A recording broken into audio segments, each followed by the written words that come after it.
Hi from Washington. So, I asked my doctor about weaning off the Klonopin with 0.5 milligram tablets.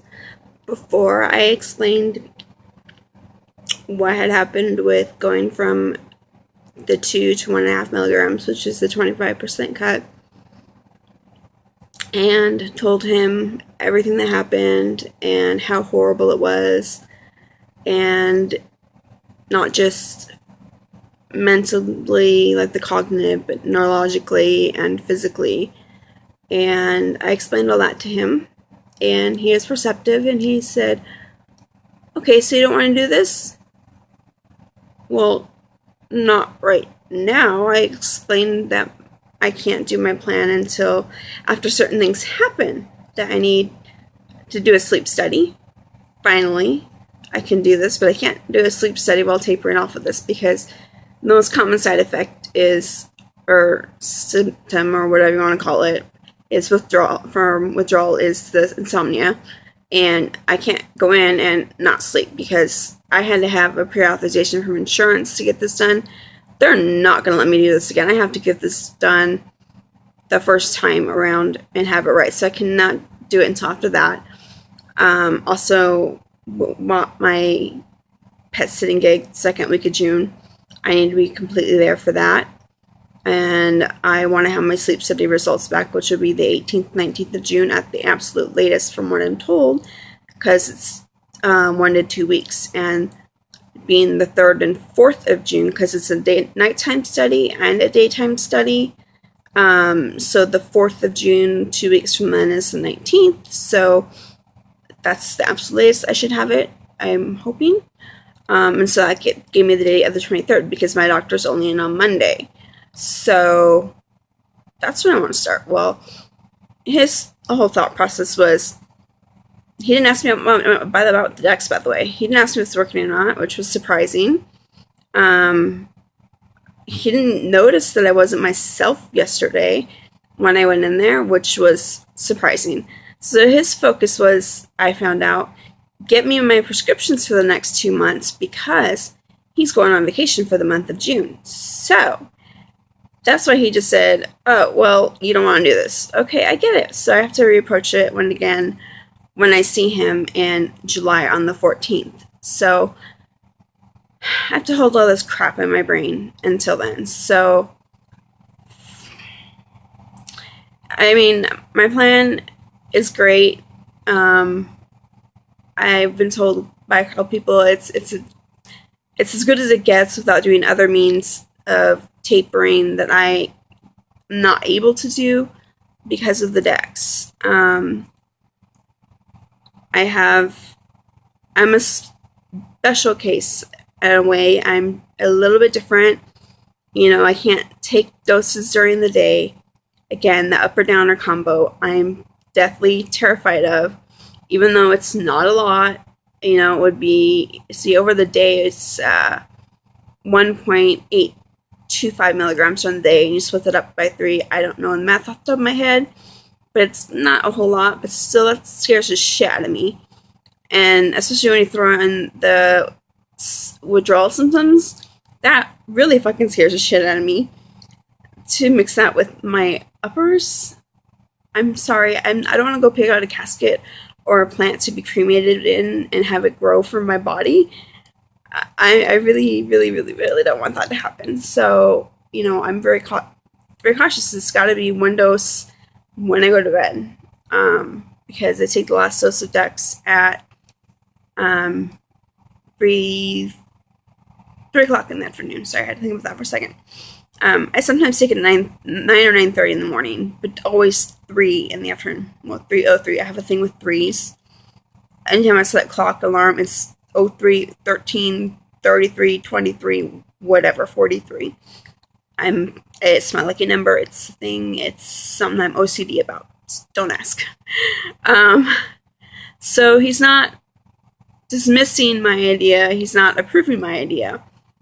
He's just not really perceptive right now. His mind is focused on getting me in and getting me out yesterday and getting himself the fuck out of here for the month of June so he can go do his thing. I don't know what he's doing, but he was just really not perceptive to anything. I mean, I'm coming off of a big, huge sleep binge from basically last Friday morning. I haven't been on my decks until today.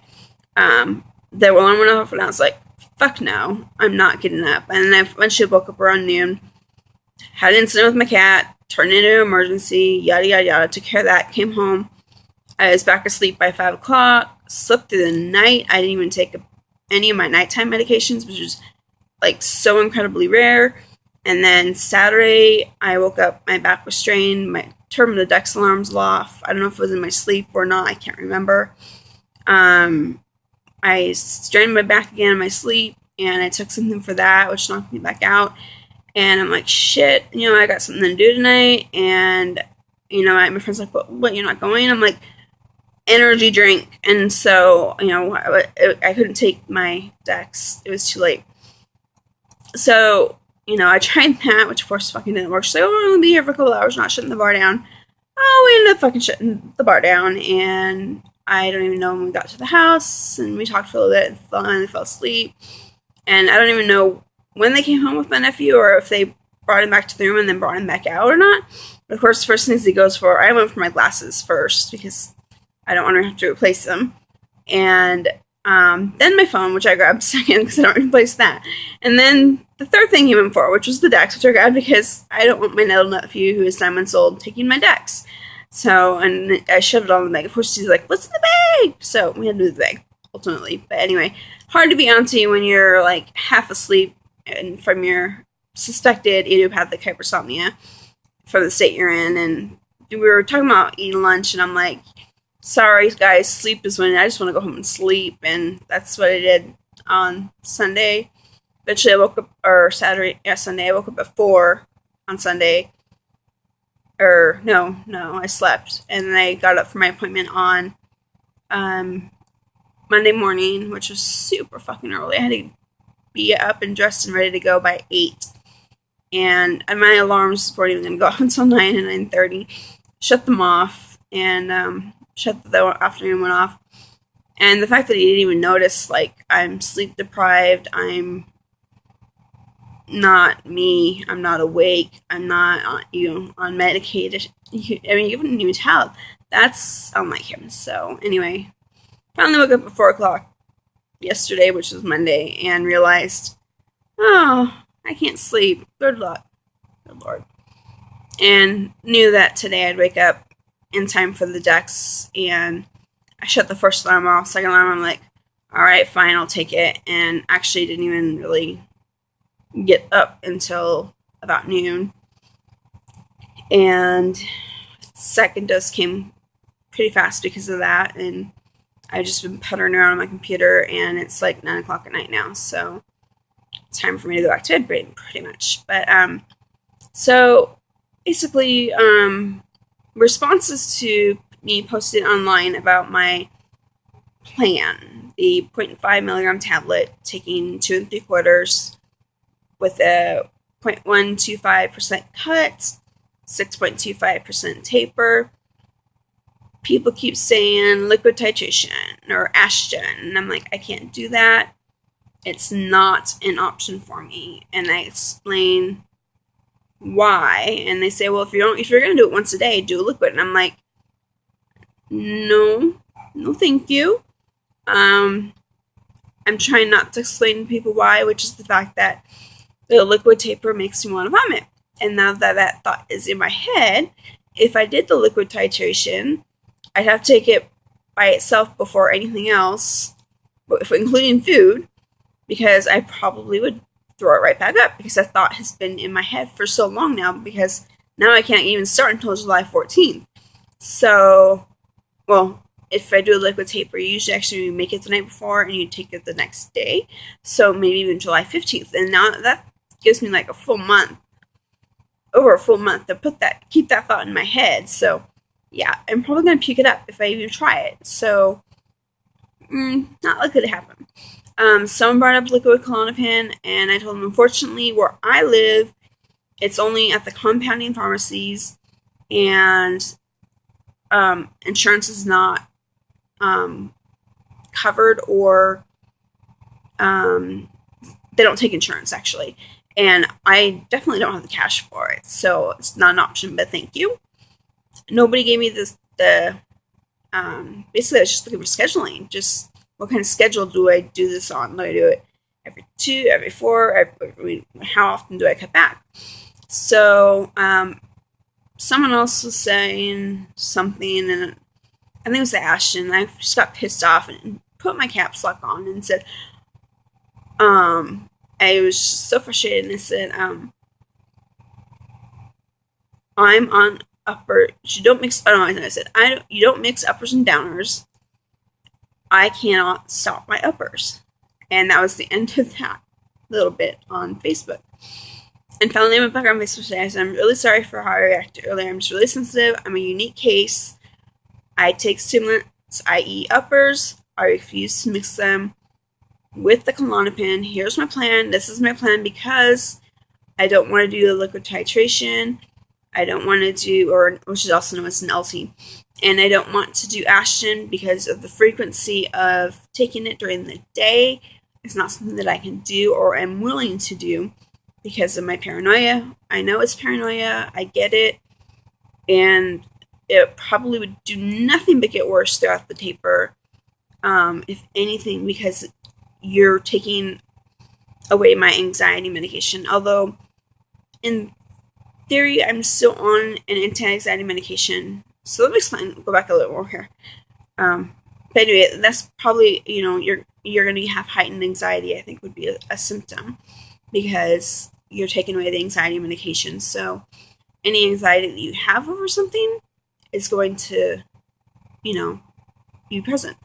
So let me explain why I'm actually tapering off the Klonopin when I have anxiety. I take a medication called Vibrid. It's an antidepressant that has an anti-anxiety component to it. So I asked my doctor back when he prescribed it, I said, hey, if this works, could I eventually just start getting off of the Klonopin? I mean, why would you take 2 medications for the same thing? And he's like, yeah, that would be possible. Well, I've been on Klonopin, or on the Vibrid for, I don't know how long now, but it's been probably close to a year or so, at least, if not longer, maybe.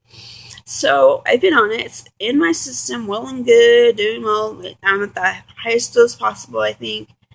I'm doing well and tolerating it. It's working fine. So it's like, we're going through my list of medications, and we're saying, okay, yeah, what can be cut? Unfortunately, just one thing, which is the Klonopin.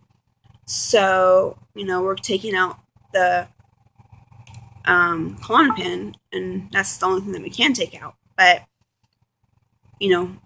I wish we could take more out, but that's it. And the reason I say I wish we could take more out is, and I talk about Dr. Idiot is, and so somebody else just is going to see a different provider is, and it's that I can't because this doctor's great. I have a great rapport with him. I've been with him for a very long time. I trust him completely. And I know that when he's not so focused on his vacation, he'll focus back on treating me, and he lets me be involved in my treatment. So I think he'll be focused back his attention towards me, and he'll know, if I go in there again and I'm half asleep, sleep deprived, looking, and I'm like not myself, he'll pick it up this next time I go in. But right now he's just too focused on getting the hell out of Dodge. So whatever, that's fine. I get that, because when you're ready to go on vacation from work, yeah, you just don't want to be at work anymore. You're like, no, I want to be gone. So I get that. I respect that. But if I go in like this again, he'll say something. But anyway, so going back to Dr. Idiot, the reason I never questioned Dr. Idiot was because, he put me on 2 milligrams of Klonopin when I should have been on 0.5, because it's just generalized anxiety, nothing specific. And then he also gave me the Adderall, which no reason. So someone says switch clinics. Well, it's either where I go now or it's Dr. Idiot's office. Dr. Idiot's gone. He's in New York, last I heard, which means I can update my advance directive and just wipe him out of it and say, I don't have to say anymore, I don't want his treatment, because I did have to do that. And if I get hospitalized. But my experience with him and another doctor. The other doctor, she labeled me a drug seeker. And she's like, I don't know what happened, but I actually had to bring in my pills. And so I'm like, wow, you're fucking cruel and you're a fucking idiot. I was on Valium, 5 milligrams. That was it. Just asleep. So I took the fucking pill bottle and I fucking threw it at her. I'm like, here, fucking count my pills, bitch. Oh, sorry, I meant to hit the desk, not you. My bad. Yeah, not really. I actually didn't mean to hit her. I was like, here, count them, bitch.